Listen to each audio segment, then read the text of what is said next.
Every time we pull out our phone these days, there's another alert. Another city in America torn apart by gun violence. It's out of control. Just today, there was an alert from right down the road. 3 people shot at a mall in Gastonia. Some lawmakers think they have a way to help. The House passed a red flag bill Thursday, mainly along party lines. If the Senate passes it and the president signs the bill, law enforcement could take guns away from people deemed a danger to themselves or others. But not everyone in Washington likes the idea. We cannot continue to be the only country in the world where we let gun violence happen again and again and again. If House Democrats were so worried about violence, they wouldn't open the borders, open the prisons, and then disarm law-abiding Americans who want to protect themselves and protect their families. At this point, the bill goes to the Senate. The idea of a red flag has been around for years, but it's really gained steam after all the shootings recently. And it's something you're going to keep hearing about too. So from now until 6, we're digging into, does it violate the Second Amendment? Can you really have it protect you? And what exactly does it do? Some call the laws extreme risk protection orders. Others call them red flag laws. What they do in general terms is relatively simple. Police or a family member can ask a judge to order a temporary removal of weapons from someone who presents a danger to him or herself or others. 19 states and the District of Columbia have some form of red flag laws. The laws are not identical. Many differ considerably. The White House press secretary says President Biden supports the idea. When red flag laws are actually enacted, it saves lives. We have seen that in Florida. We have seen that in other states across the country. In California, there's been cases where the red flag law has actually saved lives. But the law does not come without critics. In Colorado, for example, where they have a red flag law, as many as 50 cities and counties run by Republicans have voted not to enforce the state's red flag law. And the ACLU has some concerns, writing, any law must have clear, non-discriminatory criteria for defining persons as dangerous.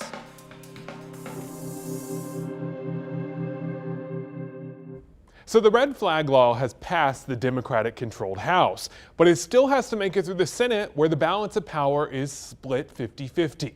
A group of bipartisan senators, including North Carolina's Tom Tillis, met over Zoom to talk about it. They discussed, instead of passing a red flag law, maybe they should do a yellow flag law, where only law enforcement could petition judges to take guns, not family members of people concerned.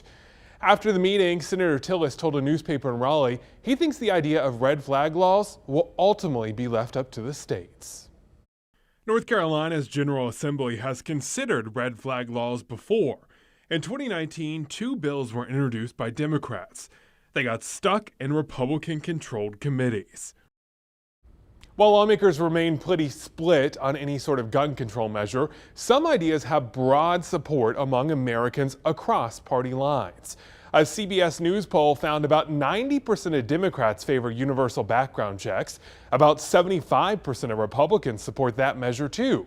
A majority of Americans support a federal red flag law also.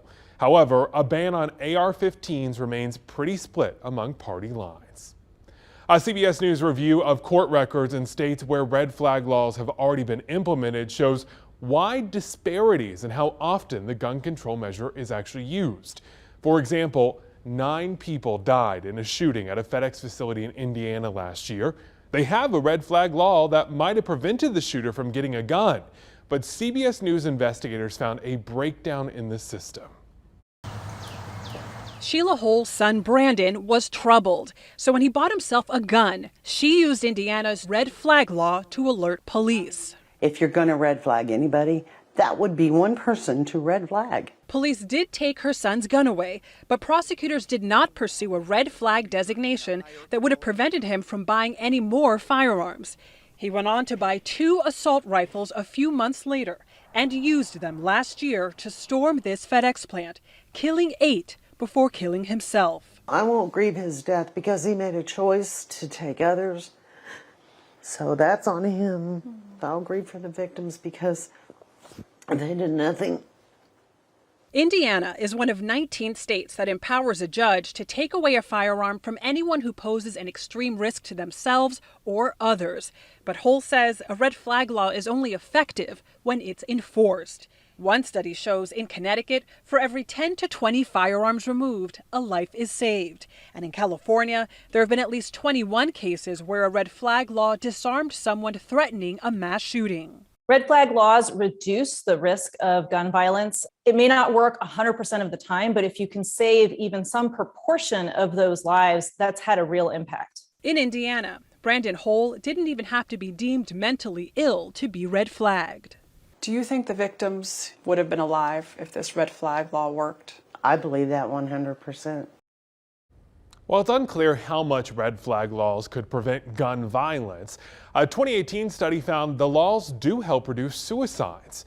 2 doctors studied suicide rates in Indiana and Connecticut after each of those states implemented the restrictions. Indiana saw firearm suicides go down 7.5% in the 10 years after the law passed. Connecticut's rate dropped almost 14%. One question about red flag laws being waved around online: do they violate the Second Amendment, the part of the Constitution saying the government cannot infringe on the right to bear arms?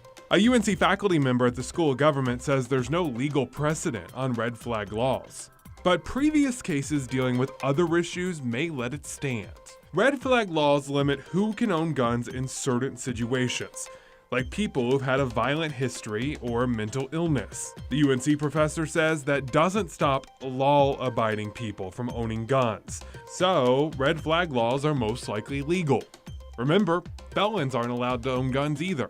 But the professor ends by saying the North Carolina Constitution actually protects the right to own guns even more than the United States one. So it's likely that a law would end up being challenged in court, and it would be up for a judge to decide if it's legal.